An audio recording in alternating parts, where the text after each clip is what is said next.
Quart d'heure corrézien, le magazine d'information hebdomadaire de RGB, Bram FM, RCF Corrèze, Radio Pac et Brenige FM. Réalisé et présenté par Olivier Sérac. Bonjour tout le monde et bienvenue dans ce 12e numéro du Quart d'heure corrézien, un quart d'heure entièrement consacré à la solidarité. Cette semaine, nous serons aux côtés des Restos du Cœur qui ont lancé la 41e collecte de leur histoire et puis aussi avec l'association des Bouchons d'Amour, association qui a collecté des bouchons en plastique un petit peu partout dans le département. Le Quart d'heure corrézien, vous avez le menu, c'est parti.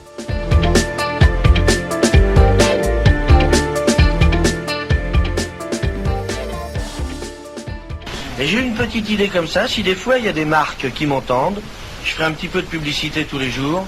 S'il y a des gens qui sont intéressés par sponsorer une cantine gratuite, qu'on pourrait commencer par faire à Paris par exemple, puis qu'on étalerait après dans les grandes villes de France, nous on est prêts à aider une entreprise comme ça, qui ferait un resto par exemple, qui aurait comme ambition au départ de faire 2000, 3000 couverts par jour gratuitement. Alors tous ceux qui sont intéressés, tous ceux qui ont des grosses cantines, qui ont des restes, tous ceux qui sponsorisent avec des marques d'alcool ou n'importe quoi, qui voudraient nous contacter pour ça, on est prêt à recevoir les dons de toute la France. D'ailleurs, quand il y a des excédents de bouffe à droite à gauche et qu'on les détruit pour maintenir le prix sur le marché, à ce moment-là, nous on pourrait peut-être les récupérer, voir ce qu'on peut faire avec les agriculteurs pour de l'excédent ou avec les sponsors. Et puis on essaiera un jour de faire une grande cantine peut-être cet hiver gratos. Voilà. Je lance l'idée comme ça, s'il y en a qui nous écoutent et que ça intéresse, ils nous écrivent. Pour l'instant, il ne s'agit pas de mecs qui cherchent une cantine, à qui je fais appel, mais de mecs qui veulent bien la sponsorer. Voilà. Cette voix, vous l'avez certainement reconnue, c'est celle de Michel Colucci, dit Coluche, et c'est un extrait de son appel lancé en septembre 85 sur l'antenne d'Europe 1. C'était il y a 40 ans, et aujourd'hui, cette cantine qu'il appelait de ses voeux sont bien sûr devenus les Restos du Cœur, des restos qui ont essaimé un petit peu partout en France, et donc chez nous aussi en Corrèze, un département où la pauvreté non seulement existe, mais s'intensifie. Quand on parle de pauvreté, cela veut dire qu'une personne seule peut gagner moins de 1288 € par mois, mais ce n'est pas le seul moyen pour définir la pauvreté, note Bernard Delpech, le président de la section corrézienne des Restos du Cœur. C'est parfois des gens qui travaillent, qui ont des temps partiels, mais qui, compte tenu du niveau des loyers, etc., n'y arrivent plus. Et c'est des gens qui, aujourd'hui, ne sont aidés par personne, qu'on ne peut pas aider. Et toute cette frange de population, hélas, passe à travers et souffre beaucoup. Ces personnes en souffrance sont nombreuses étant donné qu'elles représentent un petit peu plus de 2% de la population corrézienne. Nous accompagnons à peu près 2200 familles, ce qui représente un peu plus de 5200-5300 personnes. Nous les accompagnons dans nos 17 centres de distribution qui sont répartis sur toute la Corrèze. Et nous distribuons à peu près 850 000 repas par an. Parmi ces personnes en grande difficulté, les Restos du Cœur en Corrèze constatent une augmentation des familles monoparentales. Des femmes avec des enfants. On est à peu près à 300 enfants de moins de 36 mois qui sont dans de très grandes difficultés après des divorces, etc.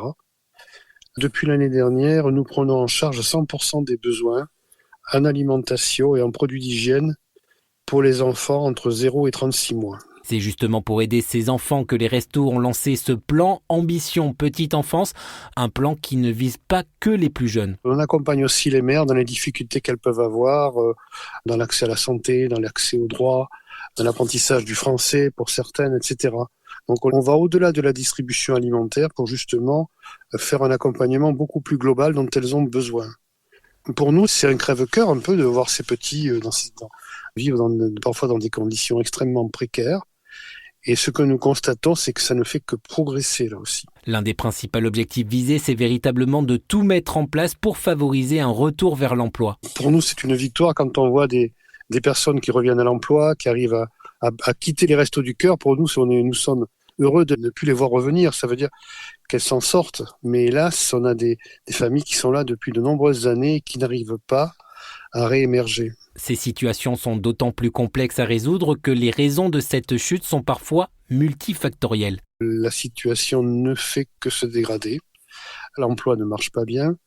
Les loyers sont de plus en plus élevés. Même dans une région comme la Corrèze, qui n'est pourtant pas une région très urbaine, mais déjà les niveaux de loyer sont importants, etc. Donc il y a de multifacteurs qui font que que les personnes ont énormément de mal à réémerger. Parce qu'une fois qu'on commence à dériver, après c'est très difficile de revenir. C'est très facile de tomber. Par exemple, le divorce, souvent, on dit 2 personnes avec des petits salaires arrivent à peu près à faire face, parfois difficilement, mais y arrivent. Le jour où il y a un divorce, où il y a des enfants, on fait 2 pauvres derrière. Et là, nous, constatons qu'il y a des familles monoparentales qui sont en difficulté extrême. Notamment des femmes avec des enfants. Souvent, c'est les femmes qui ont la garde des enfants. Et pour elles, c'est très, très, très difficile. Il y a les accidents de la vie, il y a des personnes qui sont très longtemps dans la précarité par manque d'éducation, il faut le dire, par manque de formation après. Des personnes qui n'ont pas eu de diplôme, qui ont beaucoup de mal à trouver un emploi, des personnes qui ont des problèmes de santé, handicapées, etc. Et puis, on voit aussi des personnes qui sont âgées, avec des toutes petites retraites, notamment en milieu rural, et qui ont de grandes difficultés à y arriver. Le problème, c'est la honte. Beaucoup de personnes âgées qui auraient besoin des restos, on en accompagne quand même, n'osent pas pousser la porte de notre association, ni même d'autres associations dans la distribution, des collègues, parce que justement, elles ont honte d'être dans cette situation-là, alors que finalement, elles la subissent. Aujourd'hui, les Restos du Cœur sont face à un problème, la demande augmente, mais les stocks, eux, restent les mêmes. Conséquence, la taille de ces paniers a dû être réduite. On ne peut pas aller plus loin, parce qu'on ne peut pas donner plus que nos ressources nous le permettent, sans ça on se mettrait en très grand danger. Donc nous sommes obligés de restreindre un peu notre distribution et de veiller à ne pas flamber non plus nos barèmes. On est obligé de tenir vraiment pour durer. En fonction de nos ressources et de nos charges, chaque année, on réajuste nos barèmes de manière à pouvoir équilibrer les choses. Alors pour constituer ces stocks, les restos poursuivent leur quête de produits de première nécessité. Toute l'année, on fait de la ramasse dans les magasins, donc ils nous donnent des produits invendus, etc. Donc aujourd'hui, ce dont on a besoin, ce sont des produits, j'allais dire, courants, des pâtes, de l'huile, des produits pour les enfants, bien sûr, de fruits et légumes, parce que c'est pas évident de ramasser dans les magasins beaucoup de fruits et légumes. Enfin, les besoins sont assez divers. Reste qu'à ce jour, la solidarité fonctionne encore, poursuit Bernard Delpech. Les dons financiers sont stables, ne progressent plus. Quand nous faisons des grandes collectes, notamment la collecte du mois de mars, on constate encore que les gens sont solidaires, que le message que nous essayons de faire passer est entendu. Donc ça, c'est un élément vraiment encourageant. Mais ça nécessite de communiquer, de dire où nous en sommes, etc. Parce qu'évidemment, la situation économique nationale n'est pas sans conséquences pour l'association des Restos du Cœur. Et on ne voit pas de perspective d'embellie dans les mois et les années à venir. Vous connaissez en France actuellement tous les problèmes budgétaires, etc. Nous ne sommes pas dans une période où on peut demander à l'État de faire plus parce que, quel que soit le domaine, l'État actuellement ne peut pas. Et c'est un constat terrible que dans un pays aussi évolué que la France, mais on n'est pas le seul dans ce cas, il y a autant de personnes qui n'arrivent plus justement à vivre décemment. C'est vraiment un crève-cœur. Et malgré tous les efforts que nous déployons avec nos bénévoles qui se donnent énormément, on ne voit pas aujourd'hui d'éclaircies à court terme. Au niveau national, les financements de l'État, ça ne représente pas énormément de notre budget global. Nous sommes aidés par l'Europe, qui a des excédents et qui donc les distribue à des associations comme la nôtre, etc. Puis après, nous avons bien sûr tous nos donateurs, que ce soit des particuliers, des entreprises, etc. C'est notre slogan, on compte sur vous, on a besoin de vous. On a besoin de tous les Français, de toutes les personnes qui peuvent aider. C'est une évidence. Alors si vous le pouvez, n'hésitez pas à faire parvenir vos dons au Restos du Cœur. Ce sont toujours les petites rivières qui font les grands fleuves.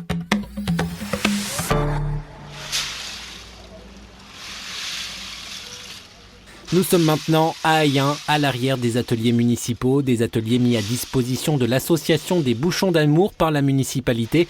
Et ici, cette semaine, une trentaine de personnes ont rejoint Mamie Bouchon. C'est ainsi que l'on m'appelle, mais en réalité, je suis Maïté Charbonnel, je suis la présidente des Bouchons d'Amour de la Corrèze. Une présidente qui a importé dans le département une habitude qu'elle avait prise lorsqu'elle habitait encore en région parisienne. Notre association au plan national fête ses 20 ans cette année.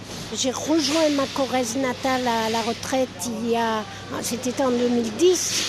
J'ai collecté déjà les bouchons en région parisienne dans les écoles où ma fille passait et j'avais dit que ça serait mon hobby de retraite. Donc j'ai contacté l'association ici en Corrèze en arrivant et je suis devenue responsable en 2013. Et depuis, je suis toujours à ce poste-là. Et ainsi, depuis 12 ans, elle sillonne le département de la Corrèze à la recherche de ces bouchons en plastique, des bouteilles d'eau ou encore de soda.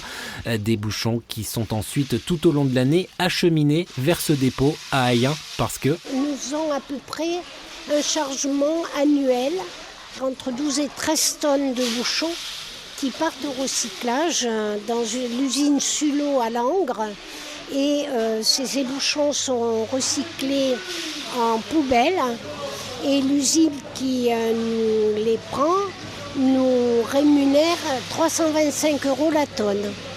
C'est avec cet argent cumulé avec tous les autres camions que nous aidons les handicapés à s'offrir du matériel pour leur vie, fauteuil, siège de douche, aménagement de voiture, aménagement de maison, etc. Mais aussi pour leur sport.